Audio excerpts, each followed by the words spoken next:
So my paper is a little bit different than the ones we've heard so far. This paper is a design paper. It's kind of conceptual, meant to sort of provide a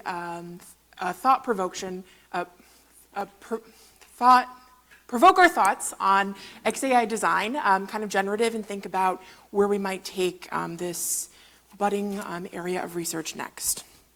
All right, so as AI systems become more commonplace every day, the need for people to be able to understand and interpret these systems becomes paramount to their successful integration into real-world contexts. The issue of explainability has become the locus of a rapidly growing technical field that we frequently call XAI, for Explainable AI, which many of the papers in this session engage with. A considerable amount of research has advanced, right, our technical state of the art here, but there's a key challenge that remains in bridging the technical advances and the unique requirements that might emerge in complex settings of end use. To help tackle the gap between technical advances and end use, this paper turns to scenario-based design, a design method that's well known in HCI that anticipates and leverages scenarios of possible use early on in system development. So to demonstrate how this method can help us think through explainability requirements, I'll walk through a case study in the field of healthy aging. So in this paper, I introduced the concept of explainability scenarios as resources in interpretability, explainability to design. Explainability scenarios focus on what people need to understand about AI systems in order to act on and in concert with their outputs. Instead of asking what might an AI system be capable of explaining, a technology or solution first orientation, a scenario perspective asks, what types of explanations might users need in the course of using our system? The distinction here is subtle, though can render profound design implications as it reorients the design focus on possible practices and even problems of use, which then become resources in brainstorming and requirements analysis early on in the stage. So this is a roadmap of what I'll cover today. I'm in the introduction now. I'll spend a little bit of time introducing you to scenario-based design. Then I will talk about the case study of healthy aging and go through one of the scenarios that's featured in the paper. Okay, sorry. Scenario-based design is a well-known method in fields like software engineering and human-computer interaction. Rawson and Carroll define scenarios as narrative descriptions of envisioned usage episodes. Scenarios provide a design space that is at once concrete but flexible, provides an intimate, though imagined, engagement with our users. A key feature of scenarios is that they take the more traditional persona-based design approach, which focuses on who will be using our system, and combines that with a focus on narrative, which is a process focus that captures the organizational or operational focus of how those users might use the system, in what scenario or what setting, and for what purpose. This helps us remember that our users don't engage our systems for their own sake or in isolation, but instead that they use them in order to get things done in the context of their everyday lives. My case study focuses on the domain of aging, which is a very active area of research right now. Changing demographics worldwide have sparked a number of technological approaches to address the challenges of an aging populace. One frequent application of AI systems in this domain to promote healthy aging and aging in place, which is the ability for older adults to live independently. One proposed way to do this is to help monitor seniors' everyday activities, or ADLs, activities of daily living. So I don't have much time to go kind of in the very specific details of this, but the high-level proposition here is that if we monitor people's everyday activities. We can kind of understand what's working well for them, what a normal day looks like for them, and whether living independently is still working, right? So over time, a monitoring system might alert us to variations or changes that might be alarming and signal a need for heightened care. So now I'll walk through one of the sample scenarios that's included in the paper. The main task here is predicting level of care changes at a senior living facility. So our scenario setting is a quarterly meeting where the company's executive management team reviews various forms of data from the company's care facilities and makes decisions about operations management across those facilities.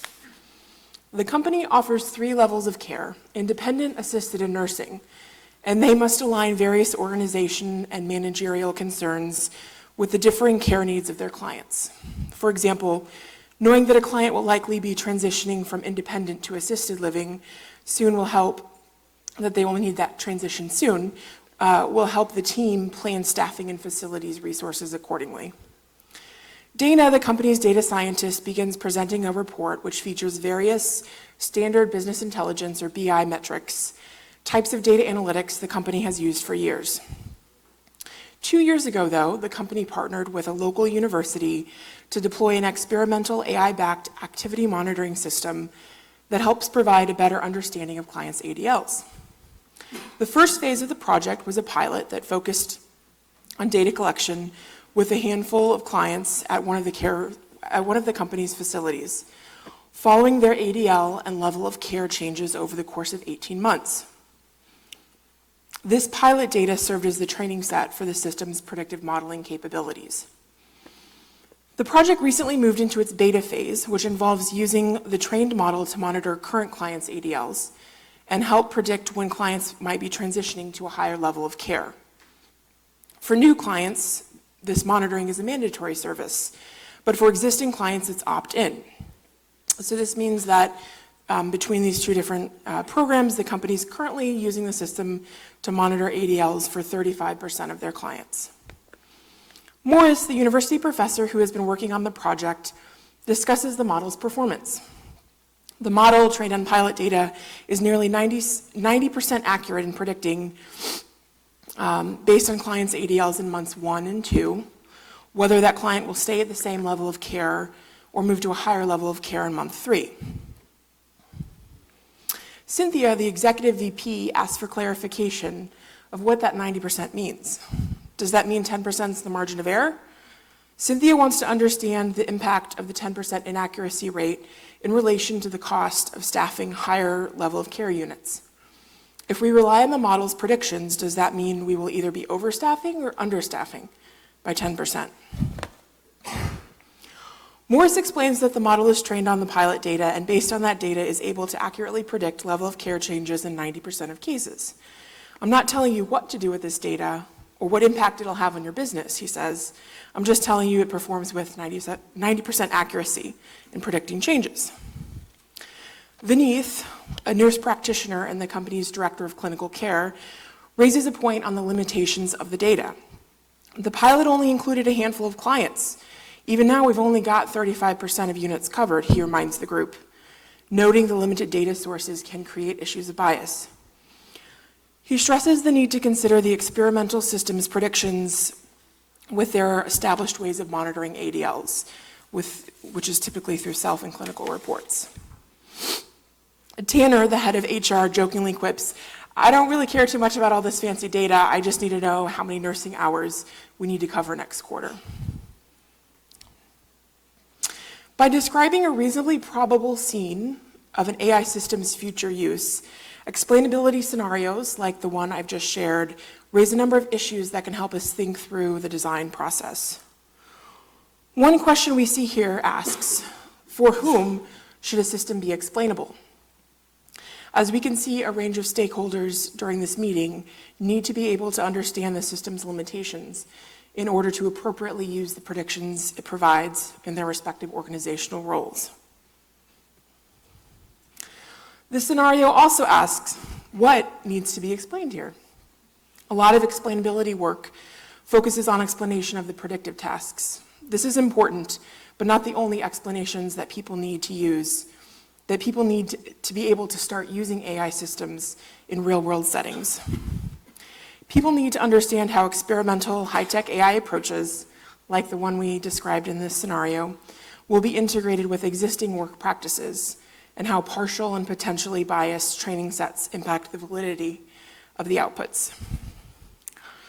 In this paper, I introduce explainability scenarios, which provide a grounded and intimate depiction of a reasonably probable scene of an AI system's future use.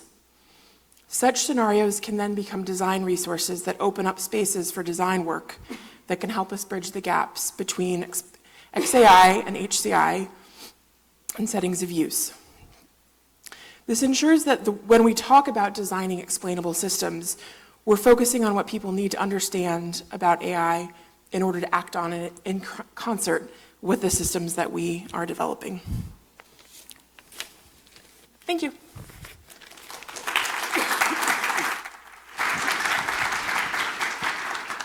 Thank you very much. Well, time's up, but there is room for a quick question if anybody has.